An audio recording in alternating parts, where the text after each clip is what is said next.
Television in its first decades sold America a picture of itself. Families in matching sweaters, singers in tuxedos, comedians who never said a word a sponsor could object to. They could build a career in a single evening.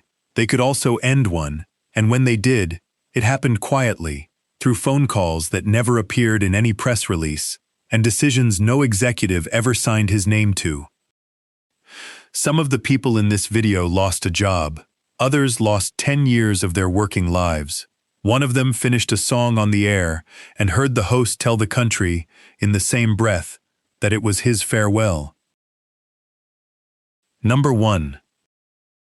Julius LaRosa. On the morning of October 19, 1953, a 24-year-old singer from Brooklyn stood backstage at CBS and waited for a cue that did not come. He had been kept off the first hour of Arthur Godfrey time entirely. When the television cameras finally shut down and only the radio audience was left listening, Godfrey brought him out to sing. Manhattan. LaRosa finished the number. Then, without pausing, Godfrey told the country, "That was Julie's swan song with us." Nobody on that stage had been warned. LaRosa learned he was unemployed at the same moment several million strangers did. To understand why, you have to understand how much power one man held in 1953. Godfrey had 2 shows in the top 3 at once. Talent Scouts had drawn a 53.8 rating the season before. He ran his cast like a private household, requiring dance lessons, forbidding outside work, forbidding agents. LaRosa had joined from the Navy in 1951, and within 2 years was getting more mail than Godfrey himself. He skipped a dance lesson, took a 1-day suspension, then hired a manager. That was the offense. Days later, Godfrey explained to reporters that his singer had lost his humility. What followed surprised everyone. Ed Sullivan booked LaRosa on Toast of the Town almost immediately, and by the summer of 1955, he had a program with his own name on it. Godfrey never recovered. The wholesome, down-to-earth image that had made him the most trusted man in broadcasting was gone in 11 seconds of airtime, and his ratings began a decline he could not reverse. The man with all the power spent it in 1 sentence and got nothing back. Number 2. Hazel Scott. She had already beaten the country once in court.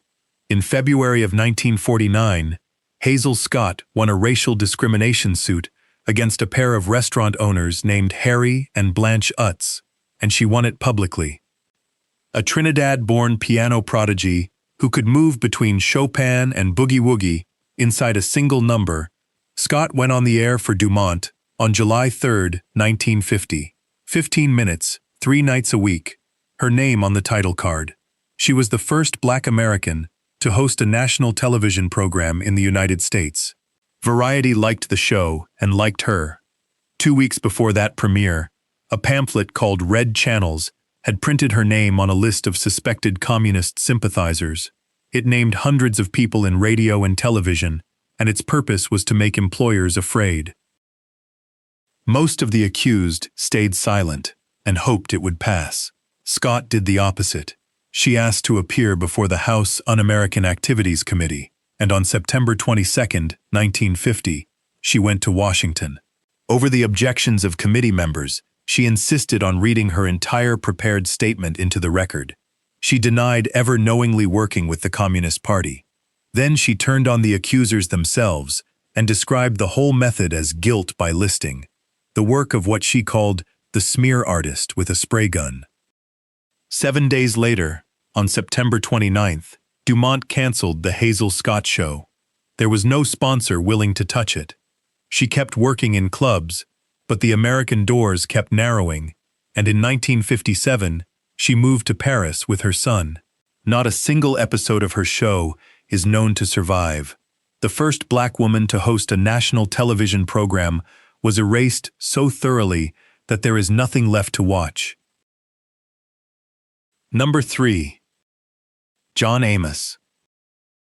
Good Times went on the air at CBS on February 8, 1974, and for the first time, American television showed a working-class Black family with two parents in the same apartment. James Evans Sr. worked 2 manual labor jobs to feed 5 people in a Chicago housing project. John Amos played him with a seriousness that viewers recognized immediately, because they knew men like that. The trouble started with the scripts. None of the writers were black. Amos said so, repeatedly, and he said it in the room. I felt like I knew more about what a black family should be and how a black father would act than our writers, he told an interviewer decades later. He and Esther Roll watched the show tilt further toward Jimmy Walker's JJ and his catchphrase, and both of them fought it. At the start of the 3rd season, Amos held up taping for a week during a contract dispute that colleagues described as being about far more than money. He was told his option would not be picked up. In his own words, he had become a disruptive element. Then came the writing out. James Evans was sent south to Mississippi for a better job, and word came back that he had died in a car accident. Viewers never saw it happen. Florida was widowed, and the show ran 3 more years without its father. Amos landed on his feet within a year, playing the older Kunta Kinte in Roots, and worked steadily until his death in 2024. At 84, he and Norman Lear made peace and embraced on camera at a reunion special in 2019. Being right about your own life did not save the job. It only cost him the job faster. Number 4. Suzanne Somers. By 1980, Three's Company was the 2nd most watched program in America, and Chrissy Snow was on the cover of magazine after magazine. Somers had a People's Choice Award and a Golden Globe nomination. She had started at $3,500 a week and was now making $30,000 an episode. That fall, her husband and manager Alan Hamill walked into ABC and asked for $150,000 an episode, the figure John Ritter was getting, plus 10% of the profits. The night before the meeting, Hamill got a call from a friend with connections inside the network. The warning, he remembered, was that they intended to hang a nun in the marketplace, and the nun was going to be Suzanne. ABC came back with an offer of $5,000 more. Somers stopped showing up, citing an old back injury, and missed 2 episodes. What the network did next was the part she never got over. Her contract required her to finish the season, so they finished it. Chrissy was written out of town to care for a sick relative, and Somers appeared only by telephone, in scenes lasting no more than 60 seconds. Those scenes were shot on a small, separate set built for the purpose, containing a chair, a phone, and a lamp, filmed by one camera. A security guard met her at the back door and walked her in. She was not permitted to see anyone from the cast. The only person from the old crew she was allowed contact with was the wardrobe man who brought her clothes. Her contract was terminated. She sued for $2 million and was awarded $30,000. Years later, she summed it up in 5 words, saying she was ostracized, so she went away. Number 5. Red Skelton. Here is a number that still does not make sense. In the spring of 1970, CBS canceled a program ranked 7th in the entire country. At the time, it was the highest-rated show ever thrown off American television. Skelton had been doing this since vaudeville. He came through radio, moved to television in 1951, settled at CBS in 1953, and stayed near the top of the ratings for most of 2 decades. Clem Kadiddlehopper, Freddie the Freeloader, the silent pantomimes at the end of each hour. Audiences did not merely watch him, they had grown up with him. None of that was the problem. The problem was who was watching. The Nielsen Company had begun breaking audiences down by age and location, and networks could suddenly see not just how many people tuned in, but what kind. Skelton's crowd was older and heavily rural, exactly the buyers advertisers had stopped paying for. Fred Silverman and the CBS programming department went through the schedule and cut nearly everything that skewed that way. Petticoat Junction, Green Acres, The Beverly Hillbillies, Mayberry RFD, Hee Haw, Lassie, Jackie Gleason, Ed Sullivan. The industry started calling it the rural purge. NBC picked Skelton up for one more year, cut him to a half hour, and put him on Monday nights at 7:30 against Gunsmoke. He never came close to the top 30 again, and the show ended in 1971. 20 years of loyalty stopped counting the moment somebody worked out how to measure the age of the people offering it. Skelton was not unpopular. He was popular with the wrong customers. Number 6. Lenny Bruce. 6. That is how many times Lenny Bruce appeared on network television in his entire life. For a man that famous, in an era when a comedian's career was made on variety shows, the number is almost impossible. Bruce was not obscure. He was arguably the most talked-about stand-up comic in America. The trouble began early. In 1957, the Slate Brothers Club in Los Angeles fired him after a single night, and Variety described the reason as blue material. He turned the insult into a title and released The Sick Humor of Lenny Bruce. The label stuck, and the networks read it as a warning sign. Booking him became a negotiation with the censors rather than the talent. When Steve Allen put him on in 1959, a routine about teenagers sniffing airplane glue had to be typed out in advance and cleared by network officials line by line. On another taping, an entire disclaimer was filmed, telling viewers to switch off if they did not want to be shocked, and the sponsor cut the whole segment anyway. It never aired. The law finished what the sponsors started. Undercover detectives sat through his shows at the Café Au Go-Go in Greenwich Village in 1964 and arrested him twice. Woody Allen, Norman Mailer, Bob Dylan, Arthur Miller, and Susan Sontag signed on in his defense. A 3-judge panel convicted him anyway. After that, club owners across the country stopped booking him rather than risk their own prosecutions. His last performance was at the Fillmore in San Francisco in late June of 1966. 5 weeks later, he died of a morphine overdose in his Hollywood Hills home at 40. New York pardoned him in 2003, 37 years too late to matter to him. Number 7. Nat King Cole. Nat King Cole had already sung on every major variety show in America.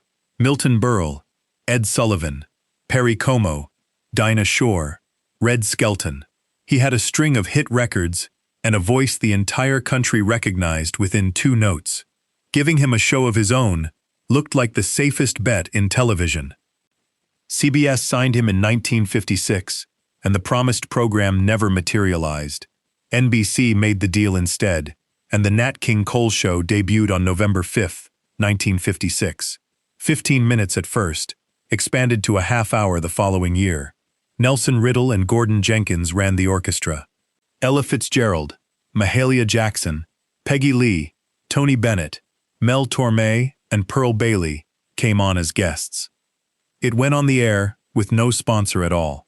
NBC covered the cost itself and assumed that once agencies saw the quality, a national advertiser would step forward. None ever did. Companies were afraid that white customers in the South would boycott their products for putting a black man on screen in anything other than a servant's role. A representative of Max Factor, a cosmetics firm that should have been a natural fit, told the network that a Negro could not sell lipstick. Cole's answer was a question about what they thought black women were using instead: chalk. Cole was paying part of the bill himself out of his own salary.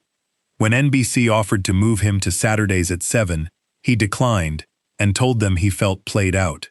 The last broadcast went out on December 17, 1957. He wrote about it afterward in Ebony, in an article titled "Why I Quit My TV Show," and said that for 13 months he had been the Jackie Robinson of television. His verdict on the advertising business was shorter. Madison Avenue, he said, is afraid of the dark. Number 8. Paul Reubens.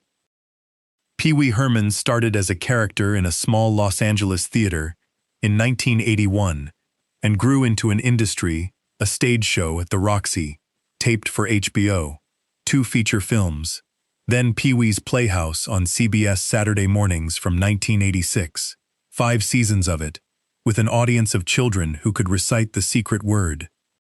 Production wrapped in 1990, the show was riding out its final run in repeats when the rest of it collapsed. On the night of July 26, 1991, undercover detectives from the Sarasota County Sheriff's Office raided the South Trail Cinema, an adult theater, in Reubens' hometown in Florida. They arrested 3 men for indecent exposure, then spotted a 4th. The 4th was Paul Reubens. According to the officers, nobody in the room connected him to Pee Wee Herman until Reubens mentioned it himself. The mugshot did more damage than the charge. The public knew a man in a gray suit and a red bow tie. The photograph showed someone with long hair and a goatee, and it ran on front pages for days. The dismantling took a weekend. On July 29th, CBS pulled the 5 remaining scheduled reruns off the air. Toys R Us cleared the Pee-wee dolls from its shelves nationwide. Disney MGM Studios cut a tape of his voice out of its studio tour. The public did not entirely go along with it. Free Pee-wee rallies were held in several cities, and when a syndicated program ran a phone survey, callers backed him 9-1. It made no difference to any of the companies involved. Reubens pleaded no contest and did 75 hours of community service. The corporations had already made their decision, and they made it before any court did. Number 9. Pete Seeger. For 17 years, an American who had written some of the most recorded songs in the country was not permitted on commercial television. Seeger had been in the middle of the mainstream once. With the Weavers, he put "Goodnight Irene" and "So Long It's Been Good to Know You" on the charts, played the good nightclubs, and appeared on network programs. The Red Scare took all of it apart in 1950. Television contracts were dropped, club bookings dried up, radio stations stopped playing the records, and the records stopped selling. In 1955, he was called before the House Un-American Activities Committee. Almost everyone in his position used the Fifth Amendment, which protected a witness from self-incrimination and ended the questioning. Seeger refused it and invoked the First Amendment instead, arguing the committee had no business asking anyone about their beliefs at all. He explained the distinction himself years afterward. The Fifth means they cannot ask me. The First means they cannot ask anybody. It was the riskier position, and it cost him. He was convicted of contempt of Congress in 1961 and sentenced to a year and a day. An appeals court threw the conviction out in May of 1962. The blacklist did not move.